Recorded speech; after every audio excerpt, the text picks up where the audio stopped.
Paz do Senhor, Irmandade. Voltamos.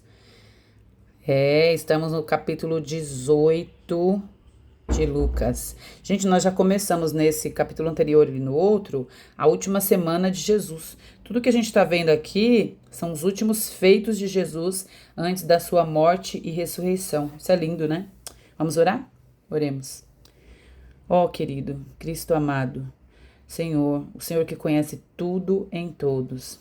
Senhor, que nossos olhos espirituais estejam abertos para Ti, que a gente possa Te ver como o Senhor quer que nós vejamos o Senhor.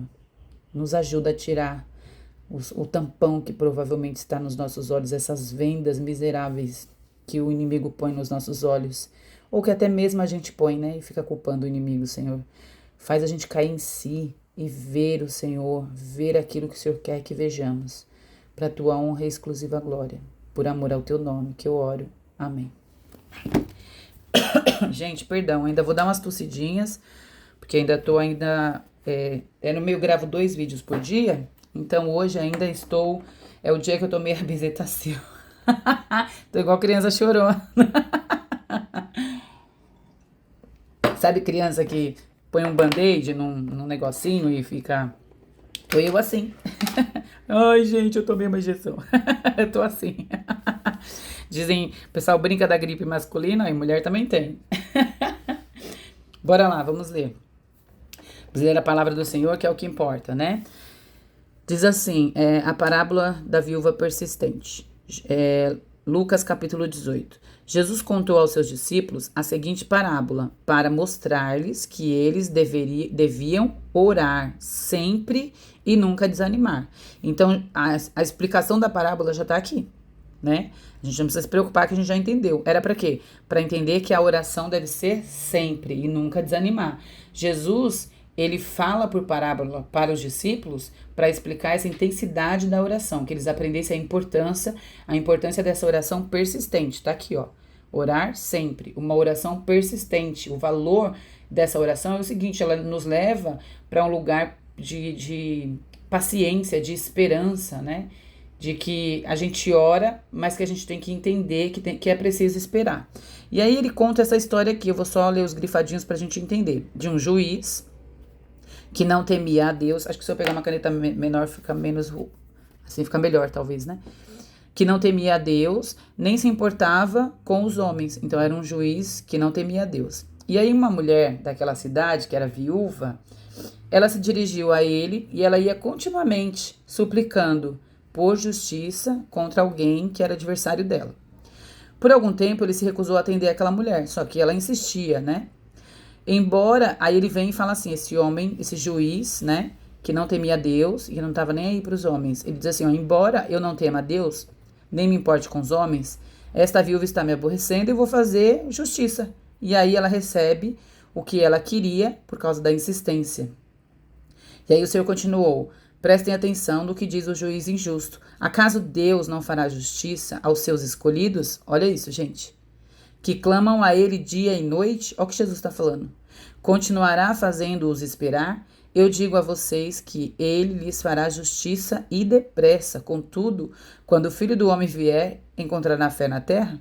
E aí ele vem falando sobre essa coisa de orar sem cessar. Só que ele deixa bem claro que, ainda que esse juiz não se importasse com Deus, a gente vê que está estabelecida aqui a vontade soberana de Deus, né? A parábola mostra que Deus tem o lugar dele, que é ele que é generoso, que é ele que move esse coração duro, né? O juiz acha que está atendendo, mas a verdade é a mão de Deus que está ali, por meio dessa oração constante, né? Nós precisamos então entender que os planos de Deus muitas vezes são diferentes dos nossos e por isso às vezes achamos que está demorando.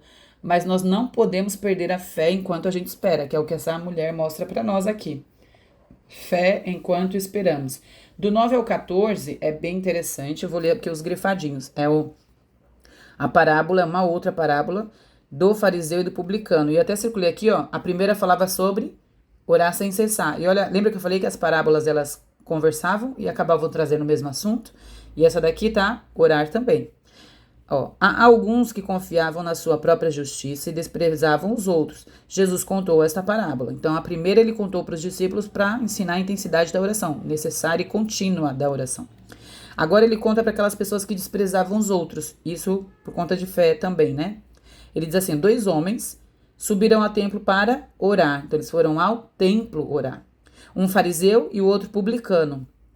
Eu deixei aqui embaixo, porque nunca é demais a gente lembrar que publicano eram os coletores de impostos mal vistos pelo povo, porque às vezes eles cobravam em excesso, juros e tudo mais, né? Então, era um publicano, aqui ó, um fariseu e um publicano. O publicano era aquele que era mal visto. O fariseu, lembra que eles estavam no templo. O fariseu em pé, aí vamos lá, deixa eu puxar pra cá, aqui ó. O fariseu em pé, tá nítido? Acho que meu óculos que tá embaçado, né? Em pé, orava no íntimo. Deus, olha a oração dele. Deus, eu te agradeço porque eu não sou como os outros homens, ladrões, injustos, adúlteros, nem mesmo como este publicano. Olha, ele ainda olhava para a oração do outro, para o outro, o jeito que o outro estava orando. E ele diz assim, ó, jejuo 2 vezes por semana e dou o dízimo de tudo quanto eu ganho. Essa era a oração desse homem que se achava justo, né? Agora nós vamos ver aqui a oração desse que reconhecidamente era um pecador, o publicano, né?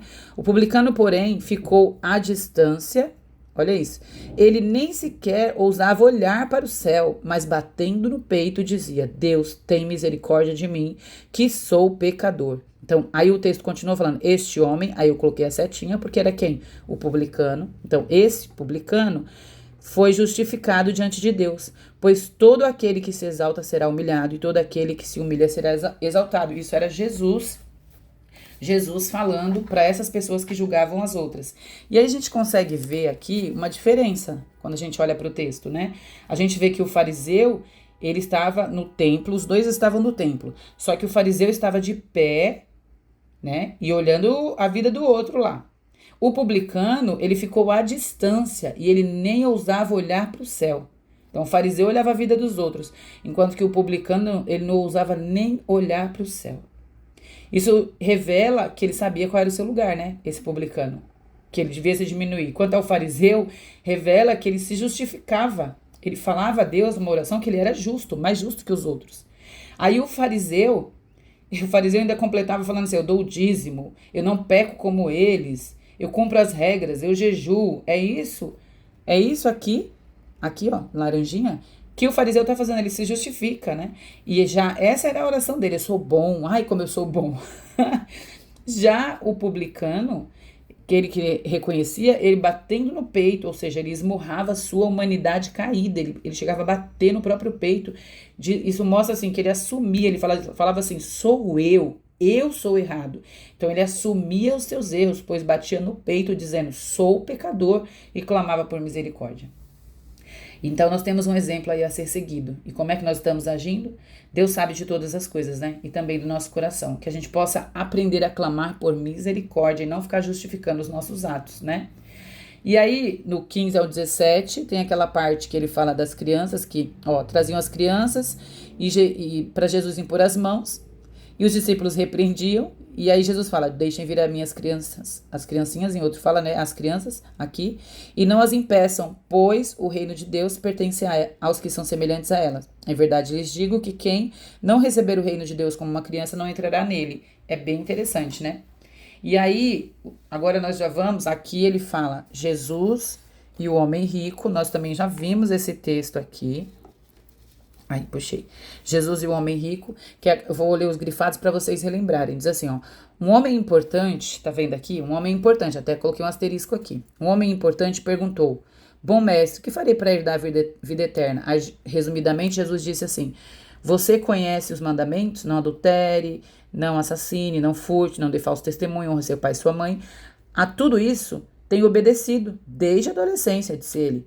E aí, Jesus fala assim, né? Falta uma coisa, vai e venda tudo que você possui, pegue todo o dinheiro e divida com os pobres. E aí você terá um tesouro aonde, gente? Nos céus. E depois siga-me. Ele ficou triste, porque ele era muito rico e a gente já sabe que o tesouro dele estava onde? Nas riquezas, né? O coração dele estava lá, aquilo era o tesouro. E os que ouviram isso perguntaram, então quem pode ser salvo? Aí Jesus responde: o que é impossível para o homem é possível para Deus. É interessante porque essa resposta revela para nós, né, que a salvação não depende de nós. Não tem o que a gente faça para ser salvo. Depende, na verdade, de Deus e da sua vontade. E eu louvo a Deus por isso, porque se dependesse dos nossos atos, a gente estava perdido.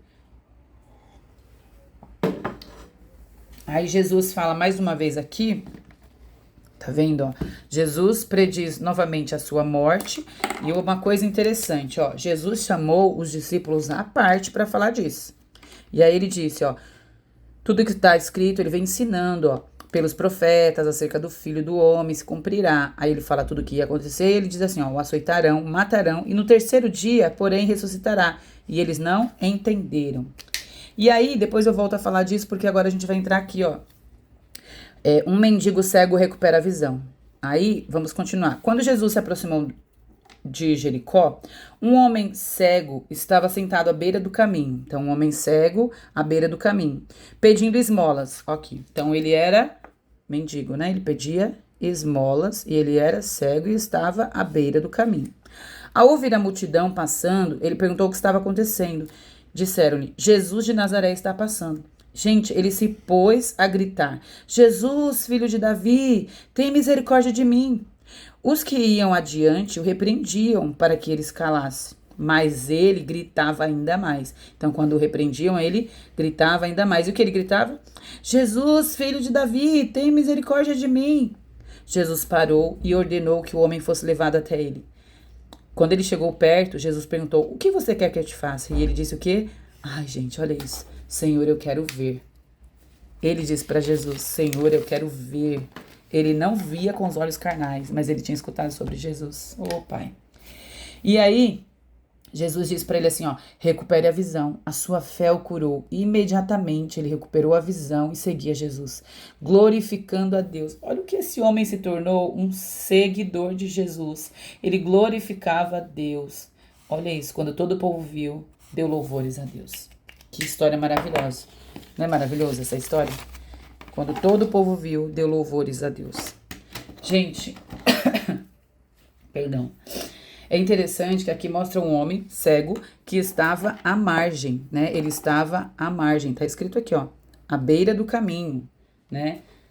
Então, a história continua contando, aqui, ó, à beira do caminho, contando que ele não entendeu o que estava acontecendo. Só que ao descobrir que Jesus estava vindo, ele começa a gritar, Jesus, filho de Davi, tem misericórdia de mim. É interessante que a gente acabou de ler, né? A gente acabou de ler aqui, ó, no 31 até o 34, que Jesus estava falando separadamente, individualmente ali, com aquele grupo, só com aquele grupo dos íntimos, que viam milagres, que ouviam, que tinham ensinamentos e eles não entendiam quem era Jesus.